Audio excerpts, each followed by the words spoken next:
روزنامه‌نگاران مقصران اصلی شکست در جنگ اطلاعاتی اعلان شدند.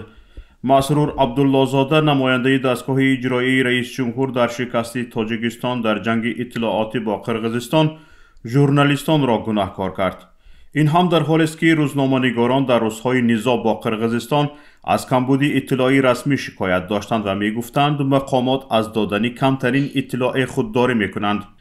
عبدالله‌زاده روز 11 مارس در مراسم بخشیده به روز مطبوعات از آن اظهار ناراضگی کرد که موقع تاجیکستان بیشتر به زبان تاجیکی صدا داد، در حالی که قرقیزها با چندین زبان اطلاع پخش میکردند. او ادعا کرد باید نظری تاجیکستان با زبانهای روسی و انگلیسی به گوش جهانیان رسانده میشد. دستگاه اجرایی رئیس جمهور گفت کشور به روزنامه‌نگاران صحافی و داننده زبان خارجی ضرورت دارد. این دعوای او در حالی است که چند سال آخر مقامات دهها خبرنگار را بازداشت و روانه زندان کرده اند.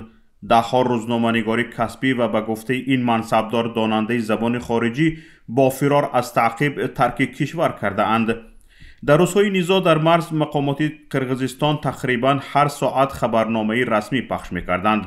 جانب تاجیکستان باشد از دادن ساده ترین معلومات به رسانه‌ها اجازت بالا را منتظر بودند.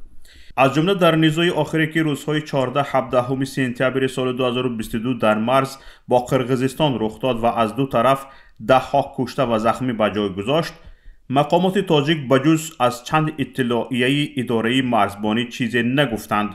این حالت باعث شد که خبرنگاران تاجیک قضیه را بیشتر با تکیه به منبعهای خود و ساکنان محلی بازتاب دهند.